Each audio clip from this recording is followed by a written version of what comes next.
I mean, if you look on my Amazon reviews, loads of people who clearly not read the book, giving it 1-star reviews, saying it's The, Britain bashing. yeah, the book's not out yet, but that's great. Yeah, actually, no, the book got called Vicious Brilliant. in the Jewish Chronicle by a right-wing journalist about 3 months before I finished it. So that's what you're facing now. I mean, and David Oyesogo has a bodyguard. Yeah. It's full on the Yeah. culture wars. It's actually translating into actual, it feels like actual war sometimes. And of course, I'm going to get accused of that. But I think if you understand empire, it's a really positive thing overall. For a start, a lot of British people took on the empire throughout. Secondly, yes, we dominated the slave trade for large periods, but also we abolished it, and I say that in the book.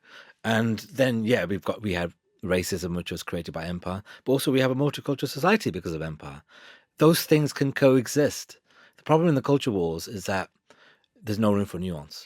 But you talk about coexistence, and I wonder if with this book, what you're trying to show kids is that you can be proud of your country, but also ask questions about your country.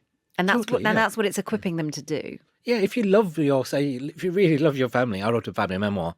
That was an expression of love. I sat there and sat through very difficult stories, things that pained me, but it's because I love my family that I thought it was worthwhile. Similarly with your country, if you truly love your country, you look at the history, warts and all, to understand it, the proper truth, rather than seeing it through a prism of pride or shame, which is bizarre. Because I mean, why would you view history through feelings? Your feelings really do not matter. And you would consider yourself a patriot, right? God, yeah, I mean, I am way too right wing for some people, by saying things like that.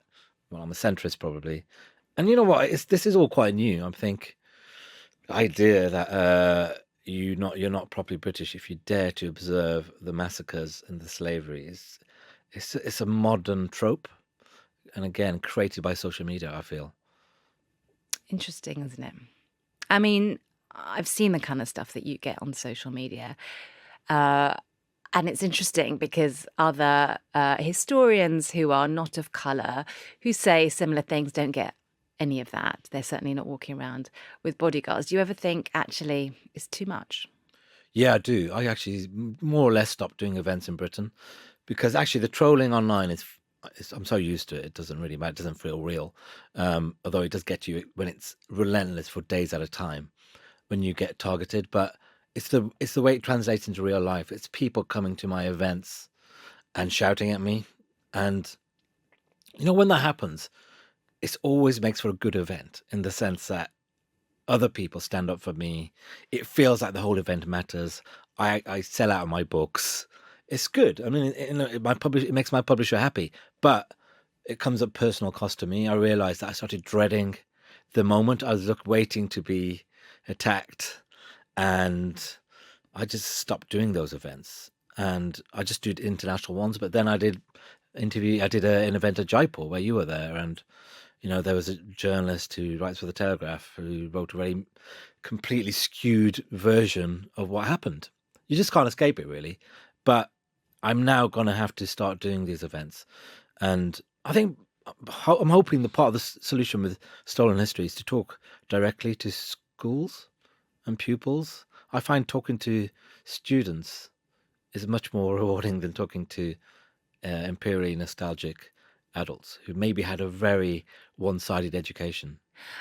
I'm surprised to hear you say that you don't, or you kind of have tried to avoid events here. I mean, you have not had death threats, have you? You don't have a bodyguard. No, no, I don't. But yeah, I mean, it's quite. I mean, I'm not the only one. I do feel like black historians get it worse, and women of color get it absolutely the worst.